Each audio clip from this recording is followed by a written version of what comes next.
Hello everyone, today we are going to learn Uni-junction transistor or UJT.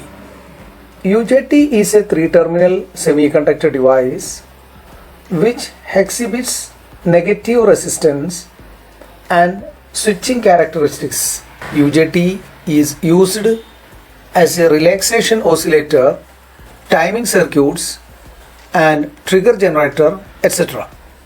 Normally UJT cannot be used to amplify a signal, but instead is used as a on-off switching transistor.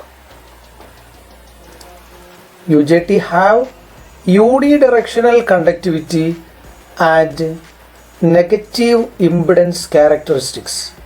The leads of UJT are B1, B2 and emitter. We can see the equivalent circuit. The N-type channel basically consists of two resistors, RB1 and RB2, in series with an equivalent diode. D representing the PN junction connected to their center point. Emitter is closer to B2 than B1.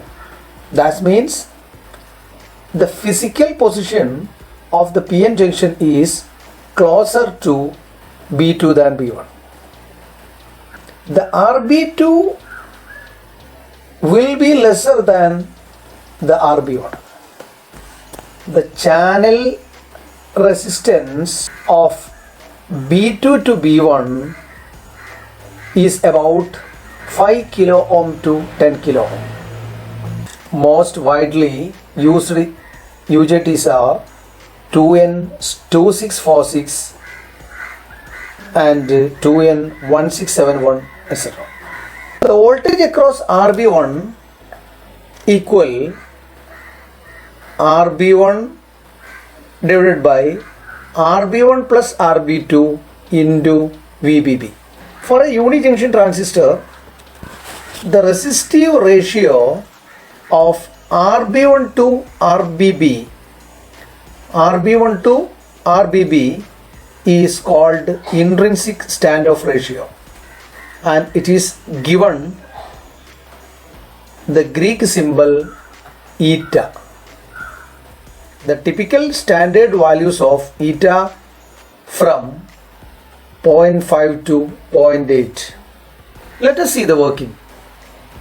When a small positive voltage is applied to emitter which is less than the voltage drop across VB1, that means more than half of VBB, the PN junction is reverse biased and the device does not conduct. When the input voltage is increased and become greater than VRB1, that is eta VBB plus 0.7 or eta VBB plus diode drop voltage, the PN junction become forward biased and the uni-junction transistor begins to conduct. The emitter current flows from emitter to B1. The holes from emitter are injected to N channel.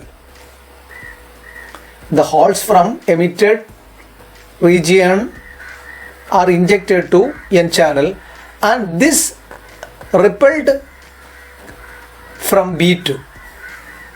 The result is reduce the resistance of emitter to B1 region. The reduction in the value of resistance RB1 to a very low value and increases the emitter current. The effect of this result in a negative resistance at the emitter terminal. Let us see now intrinsic standoff ratio or eta. We know RBB equal RB1 plus RB2.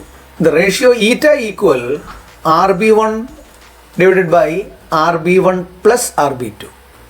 Therefore, eta equal RB1 by RBB. Figure shows the UJT characteristics curve.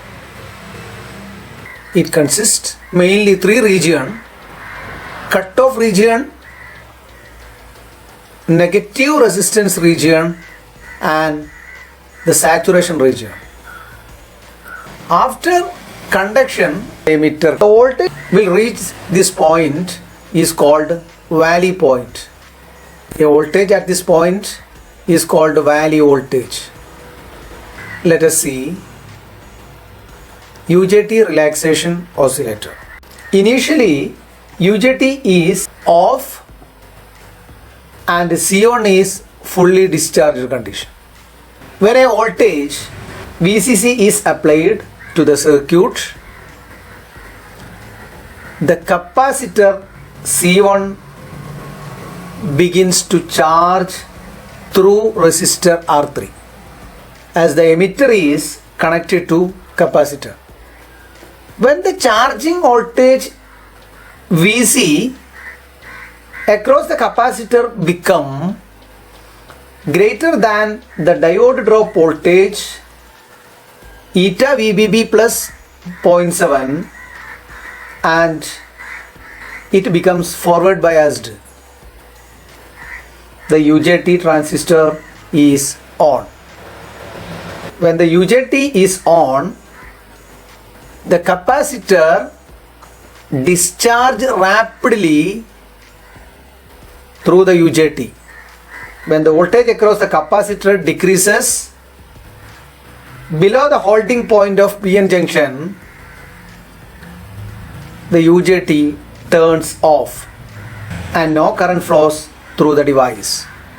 There are three waveforms obtained from this circuit. The negative pulse is obtained from B2 and the positive pulse is obtained from B1, and we will get a sawtooth wave from across the capacitor. Equation for finding output frequency